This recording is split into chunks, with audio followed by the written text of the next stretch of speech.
Hey there, welcome to the Daring to Differ podcast. I'm Anaki. For those that have watched the episodes on this channel since day one, you'll realize that my conversation started off with how I took the baton from my mom and ran the race so that I can escape poverty. Right. And I was so thrilled. I was so excited. You notice that there's so much energy as to how I was conveying the focus of the podcast, or at least why I am the person that I am today. And because of that excitement and that drive, I thought that coming to this pod will be easy because I already know my frame of thinking. I know what I want to conversate or to discuss with you guys. And I know the topics that I'll be discussing, right? So I had so much energy. As much as I thought I have evolved, my life has gotten to a better stage. Only now I'm realizing that this is actually just the beginning of my life. This is just the beginning when I'm really tapping into the person that God have ordained me to be. Everything that I've done over the past 3 decades was mainly driven by survival. And I think because of the outcomes that I have gotten as a result of me trying to survive, as a result of me trying to improve my life, I think those results have sort of sold a have sort of sold a wrong impression of who I really am, or of where I am really at, right? Trying to speak slow so that I can bring the words clearly as I'm processing them in my mind. So, this person that has been showing up is a person who has been showing up as a result of being pushed by a stimulant or a stimulant of survival. Only now I'm like, no, we need to pause, we need to hold on.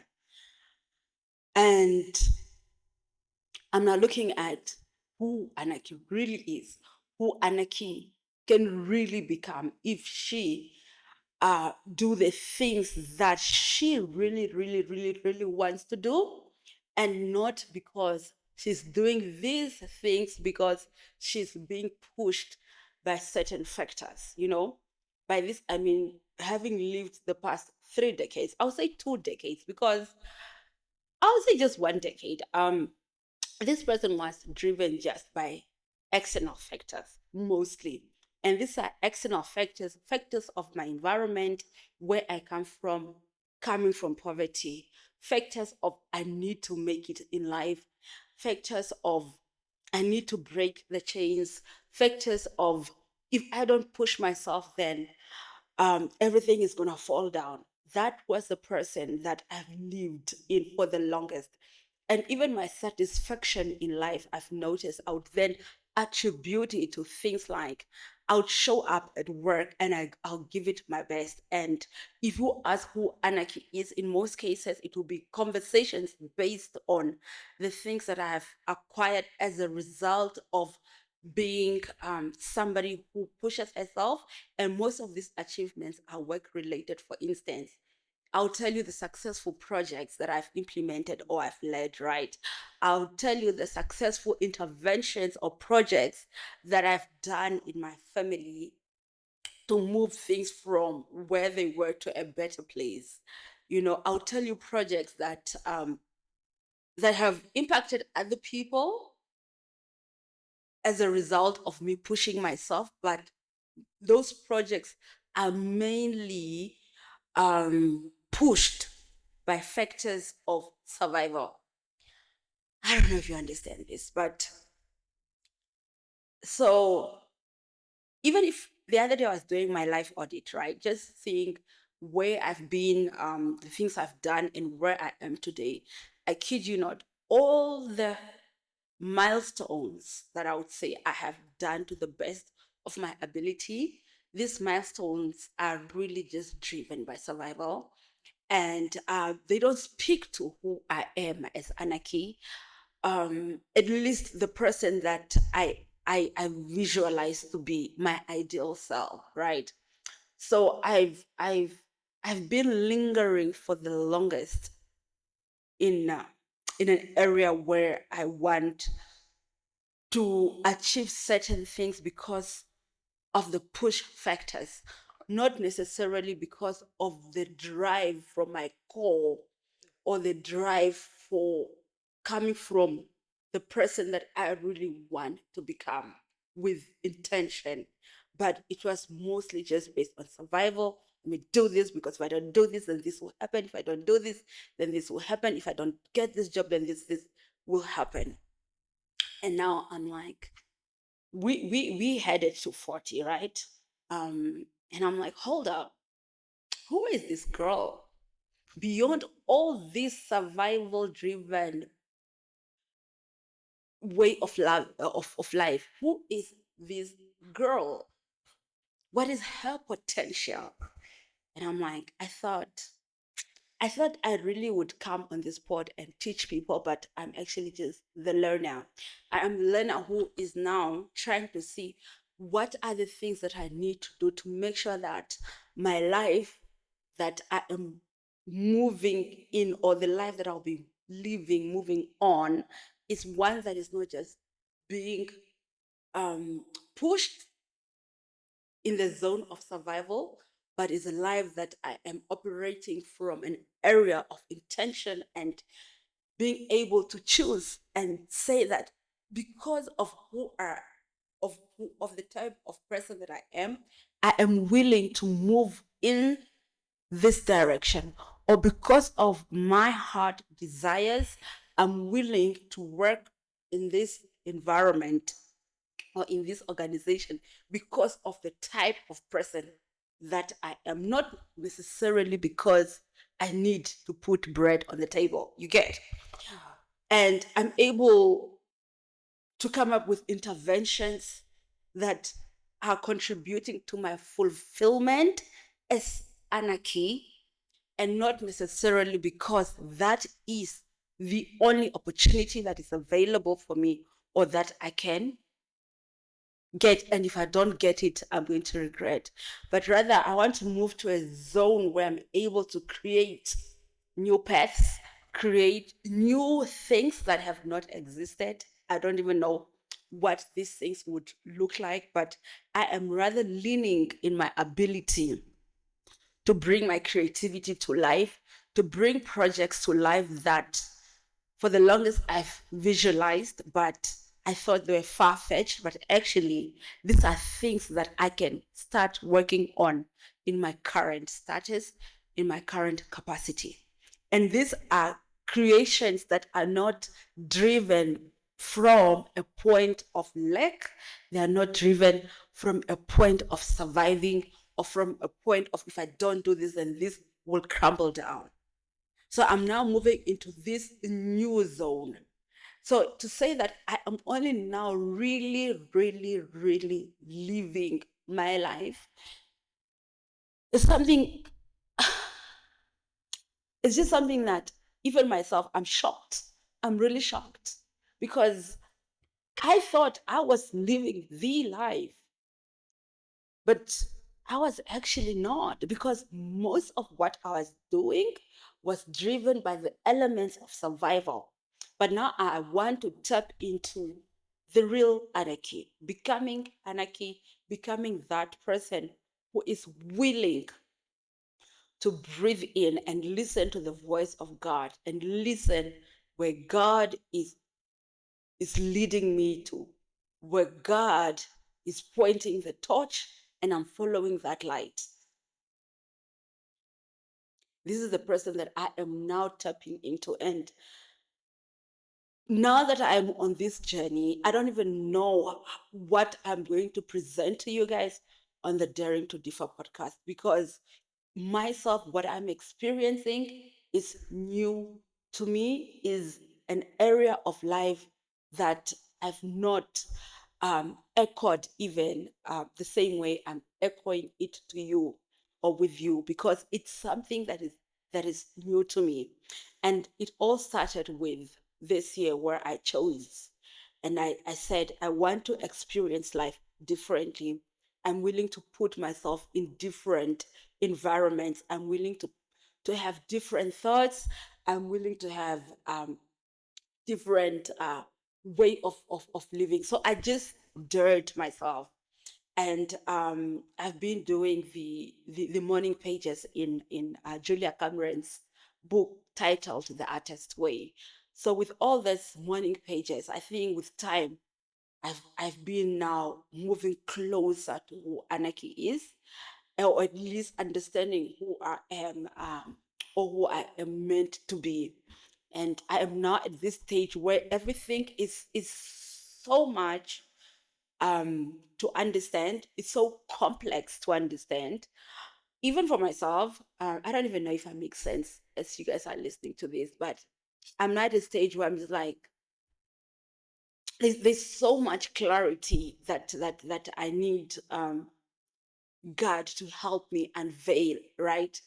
To help me unveil in a sense that apart from being that girl who is driven to push and to do what because of survival, who else can I become where I am operating and creating from a level of I am not in a rush because people need to because things are not working out the other side, and I need to make sure that I fill those gaps. But I am rather operating from a sense that I know this is where I am meant to be. And as a result, I am showing up fully. And whatever fruits that will come from that, what I'll be contributing, are just not fruits for me alone. They are just not fruits for my family, but they are fruits that more people will be able to tap from. They are fruits that will impact more lives. Do I know how? I don't know. But the dream is there. It's projects like I want to own a retreat center. I want to own a retreat center where people who have walked the path that I have walked are able to come and have these discussions of how they've lived this interesting life, and they're able to put those worries, put those burdens down, and come out feeling anew, feeling like a new person, and then continue living their lives with less weight on their shoulders and focusing on living in abundance and focusing on bringing in two or uplifting two or three more people in their community who have experienced life the same way they've experienced it, the same way I have experienced it, and we're able to conversate and create a movement that is built on the cornerstones of sisterhood, brotherhood, being each other's keeper, and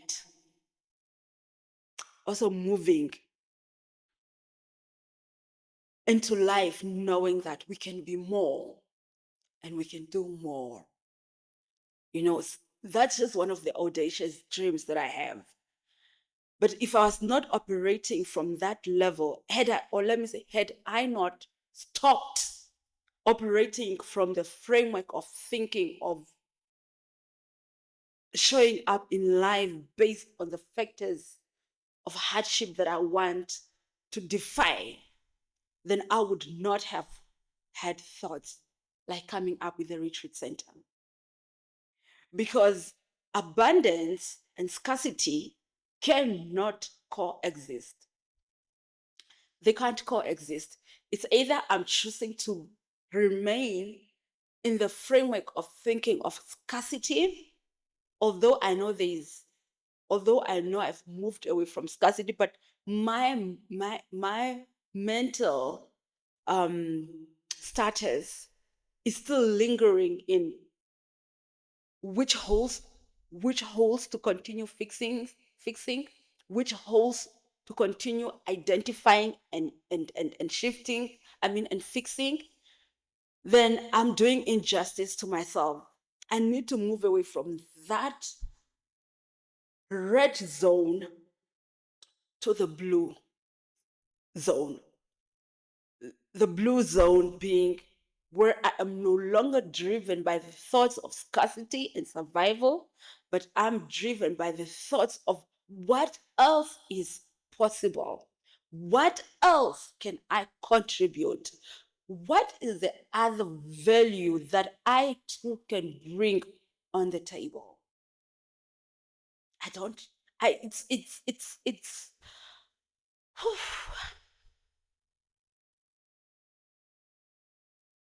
just a very interesting stage of my life.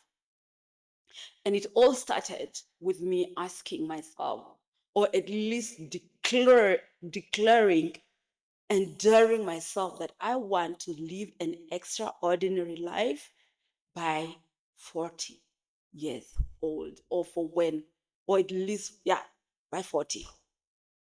And then I went back to then ask myself questions of, so if I am turning 34 now, technically I have 6 years to get to 40. What are the things that I need to do in the next 6 years for me to get to that extraordinary life that I foresee for myself? And then I started unpacking it daily and daily, and I'm still unpacking it. And the more I unpack it, the more clarity I get, but also in the same breath, the more complex it gets for me, for my thinking. But I'm going to lean towards the clarity aspect, and I'll put the complexity in the back. And with time, I will digest that complexity. But for now, I know that I am meant to live an extraordinary life. I'm going to end here. I'll have to have another part. My baby just woke up and I need to attend to him. But I'm just happy of this revelation in my life. And I hope that you and me will work this or walk this journey knowing that there is more to ourselves. This that we are seeing today is not it, but there is more, but we can only get to the more if we are willing to put and to drop the tools, to end the fight, and move to a place where we are able to flourish. We have time to think, to question, and to be. Let me ask you to like and subscribe, and I'll see you in the next episode. This is Anarchy, and you are watching the Daring to Differ podcast.